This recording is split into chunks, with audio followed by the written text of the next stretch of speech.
If you ever had one of those days where you're just going and going all day long, like just answering emails, you're in meetings all day, you're just like, just on task after task after task. But then at the end of the day, you're like, wait a second, what did I actually accomplish today? Right. Like, I feel like I was so busy. Yeah, you were busy being busy. Yeah, exactly. Not actually getting things done. So I think a lot of people feel that way. And today we're going to dive into productivity hacks. Okay, cool. We're not talking about like, some complicated, system by some productivity guru. Okay. We're going to keep it really simple today. We're just going to talk about 10 straightforward, no BS, actionable productivity hacks that can really help you. I like it. Boost your efficiency and feel better at the end of the day. Wonderful. I'm excited about this. Me too. I think this will be a very helpful episode for all of us. Yeah, for sure. And these come from some other resources that we looked at some really, really cool podcast scripts that focus on productivity. And we're just trying to glean the best, the most useful, valuable insights and actionable things. Absolutely. Taking the best of the best and putting it into one place for everybody to get a taste. Exactly. Yeah. So, think of us as your friends who have kind of done a little bit of the research for you. And I like to understand how to make things more interesting. Okay. And with me is my wonderful co-host. She is awesome at synthesizing information, looking at the bigger picture. Trying to make sense of it all. Exactly. And we're here to help you and to understand how these ideas can maybe, help you in your own life. All right. So where do we begin? So let's kick things off with a really, really simple concept. The 2-minute rule. Okay. Now, this may sound incredibly simple to the point of being almost trivial. But there's something powerful to it. Yeah. So can you walk us through what exactly is the 2-minute rule? Sure. Well, it's exactly what it sounds like. It's basically saying if something's going to take 2 minutes or less, just do it now. Don't put it off, don't write it on a to-do list. If it can be done in 2 minutes or less, just do it now. And, it sounds, like you said, kind of silly and simple, but it's actually quite powerful. Because I think we all have this tendency to put off these little tiny tasks. Right. You just think, oh, I'll just get to that later. I'll do it later. Or, oh, it's just this tiny little thing. But, those tiny little things can build up. Right. They start piling up and they become this huge mental, burden. Blutter. Yeah. Yeah. It's I was reading in one of the sources that the funny thing is that even deciding to not do something that's only going to take 2 minutes and then having to revisit that later to do it actually takes up more time than just doing it in the first place. Absolutely. So it's I don't know, there's this initial inertia we have to overcome to get that thing done. Right. And the idea is just to break that inertia. Right. If it's going to take less than 2 minutes, just do it now. You'll feel better. You'll have a sense of accomplishment, and it'll stop that building up of all those little tiny things that can become very overwhelming. Yeah. I love that. And it kind of ties into that idea of momentum as well, which we'll talk about in a little bit. But that feeling of getting something done, even if it's something small, can give you that boost to move on to the next thing and the next thing and the next thing. Yeah, I love it. Okay, let's move on to hack number 2. This is a very popular technique. We've actually talked about it on the show before. I think you're a fan of this. Yeah. This is the Pomodoro technique. I love it. So can you remind us what exactly is the Pomodoro technique? Well, the Pomodoro technique is basically about breaking your work down into intervals. Traditionally, it's 25 minutes of focused work, followed by a 5-minute break. And then you repeat that 4 times, and then you take a longer break, maybe 15, 20 minutes. And the reason why this is so effective is because it kind of works with our natural attention spans. Yeah, that's true. I know for me, it's very hard to sit down and focus on something for hours on end. Right. But if I know I'm only going to do it for 25 minutes and then I can get up, I can get a glass of water, I can stretch, or do whatever. Right. That makes it so much more manageable, It is, yeah. It's kind of like tricking your brain into thinking, this isn't so bad. And, another reason why it's effective is because it takes advantage of what's called the brain's reward system. So when you know that you've got that break coming up, you're more likely to push through and get that work done. It's almost like gamifying work. Yes. Right, where you have these levels and you kind of get that dopamine hit. Exactly. When you complete a level. I love that. Yeah. Yeah, and you're like, all right, cool, now I get to take a little break. Yes. So it's really cool. And it's, really, really effective. And I think it combats what's called Parkinson's law. Yeah. That idea that work expands to fill the time we give it. Right. So, if we don't set those boundaries for ourselves, then we're going to just keep working and working and never really feel like we're getting anything done. Yeah, that's really, really good point, and I think... So by setting those 25 minutes, you're kind of forcing yourself to be more efficient and focused with your time. Yeah. Yeah. I love that. Okay, Yeah. let's move on to hack number 3, time blocking. Okay. So what is time blocking? So time blocking is basically, as it sounds, right? Yeah. It's like blocking out time in your day for certain tasks instead of just having a to-do list. Right. You're actually scheduling those tasks into your day. So you might say, okay, from 9:00 to 11:00, I'm going to work on this report. And then from 11:00, I'm going to answer emails and make phone calls. And what this does is it really helps to minimize distractions and really just provides this clear plan for your day. I think that's a really good point because, so often we have those long to-do lists and we're just kind of bouncing around between different tasks. Yeah. But when you visually see a schedule of what your day is going to look like, it makes it so much easier to stay on track. Absolutely. And I think it goes back to that idea of feeling busy but not really getting anything done. Yeah. When you actually look at your schedule and you see, okay, from 9:00 to 11:00, I got this done. Right. You actually feel a sense of accomplishment, So you can see your progress. Exactly. And I think that's really motivating and it keeps you moving forward. Yeah, absolutely. So that's a great one. Okay, let's move on to hack number 4. This one focuses on the start of your day, your morning routine. And the idea is that you want to try to limit decision fatigue by creating a consistent morning routine. Can you explain what exactly decision fatigue is and how a morning routine can help? Sure. So decision fatigue is this idea that after we make a certain number of decisions, like in a given day, our brain just gets tired. Right. And we're more likely to make bad decisions, Yeah. or just give up on making decisions altogether. So what a morning routine does is it helps to eliminate some of those decisions that we have to make first thing in the morning.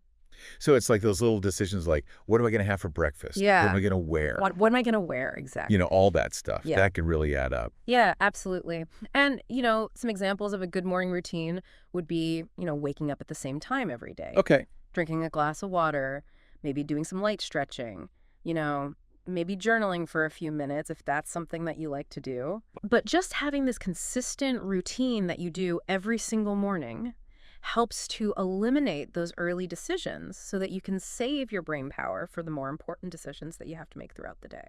So you're saving all of your mental energy, all those decision-making capabilities Exactly. for later on when you need them. Yeah, for the important things, yeah. All right, awesome. That's a great tip. Do. Okay, number 5. This one is kind of it's been debated for a while. Okay. Some people say it's good, some people say it's bad, but I think the research has overwhelmingly shown that it's probably not as good as people think. This is multitasking. Yes. Now, a lot of people, they wear multitasking as a badge of honor. Right. Oh, yeah, I'm so good at multitasking, I can do all these things at once. Yeah. But the reality is that multitasking is actually not very efficient. Can you explain why that is? Well, the research has actually shown that when we multitask, what our brain is actually doing is rapidly switching back and forth between those tasks. So it's not like we're actually doing two things at the same time. It's like we're doing a little bit of one and then a little bit of the other and then a little bit of the other. Right. And that constant switching actually takes a toll on our brain. Yeah, it's almost like listening to, 2 different podcasts at the same time. Yes. You're not really absorbing either one. Exactly. You're just getting these bits and pieces, but you're not getting the full story. Yes, absolutely. And so the idea behind, this hack is to try to focus on one task at a time. Yes. Really, really focus on that task. Give it your full attention. Yeah, and when you're done with that task, then move on to the next one. And you're going to get so much more done, and you're going to feel so much better at the end of the day. Absolutely. And, it not only helps to improve the quality of your work, Yeah. but it also helps you to feel more accomplished, less stressed, and less overwhelmed. Yeah, definitely. I mean, that scattered feeling that you get when you're trying to do too many things at once. Yeah. Nobody wants to feel that way. This is not good. Yeah. Okay, hack number 6, automation. Okay. So we live in an amazing time. Yeah. We have all this technology that can help us to automate so many different aspects of our lives. Right. So what are some examples of things that we can automate? Well, I mean, you can automate things like bill payments, scheduling social media posts. You can even get email filters that will automatically sort and prioritize your incoming messages. Yeah, there are so many cool tools out there. Oh, yeah. Like, I know you and I both use, like, IFTTT Yes. or Zapier, Zapier. which are great for, just like those little simple workflows that you need to do over and over again. Absolutely. Yeah. Yeah, and it really frees up your time and mental energy so you can focus on the tasks that really require your attention. Exactly. Okay, number 7, the 80-20 rule. This is also known as the Pareto principle. Oh, yes. Now, this is a powerful concept Very powerful. that can be applied to pretty much every area of life. Pretty much, yeah. So how does the 80-20 rule apply to productivity? Well, it basically means that 80% of your results come from just 20% of your efforts. Okay. So what that means in terms of productivity is that you really want to try to identify those 20% of tasks or activities that are going to give you the biggest results, Right. and then focus on those. So it's about identifying the vital few and Yeah. not getting bogged down by the trivial many. Exactly. Yeah, You want to work smarter, not harder, right? right, exactly. So, if you can figure out those tasks, that 20% of tasks that are giving you 80% of your results, and really focus on those, you're going to see a huge increase in your productivity. Absolutely, yeah. I love that. Okay, number 8, decluttering. Oh, yes. So this one's a little bit more, kind of like an environmental hack, Right. but I think it's incredibly powerful It is. because there is a very strong connection between your physical environment Mm-hmm.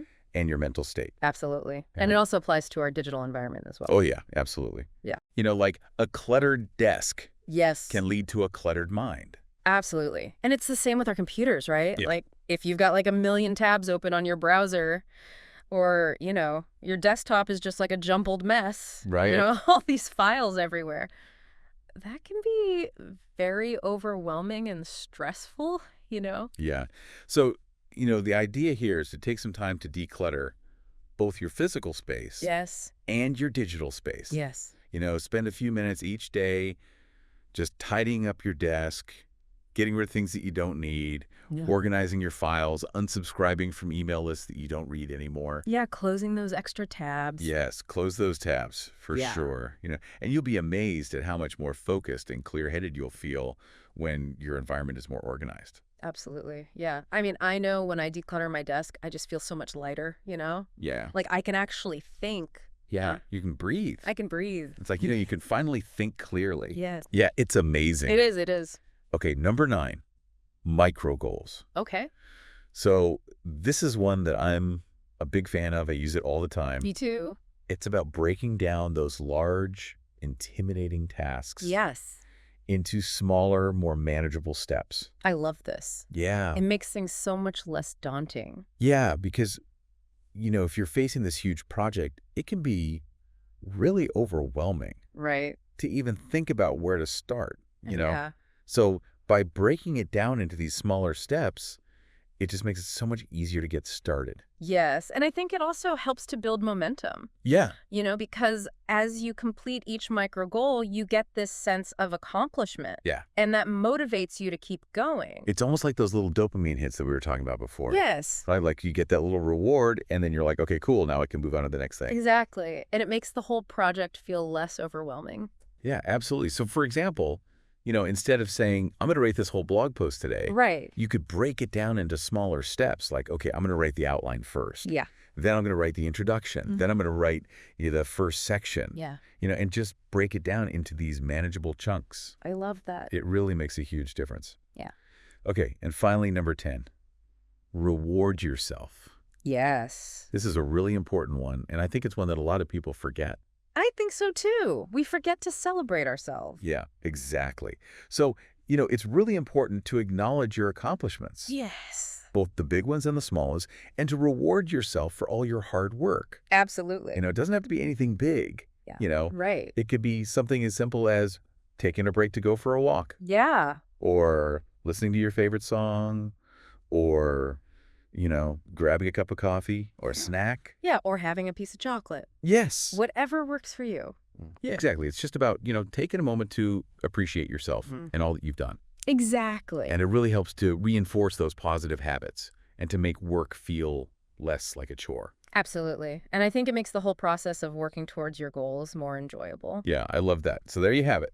There you go. 10 simple but incredibly effective productivity hacks. Awesome. Now, obviously, you don't have to implement all of these at once. Right.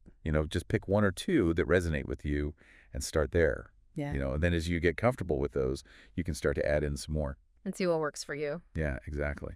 And I think, the goal isn't to become some sort of like productivity robot, It's about finding strategies that help you to get more done with less stress. Absolutely. And to feel better about your work. And to enjoy life. Yes. Yeah. Absolutely. Well, this was a really fun deep dive. Yes, I enjoyed this. Yeah, these are always so fun, so fascinating. Yeah. And they're always helpful. Yeah, definitely. Yeah. And for you listening, what's one small change that you can make today based on these 10 hacks that might help you to feel more productive and in control? Just something to think about. But until next time, keep exploring. Yes. Keep learning. And keep being awesome. Yeah.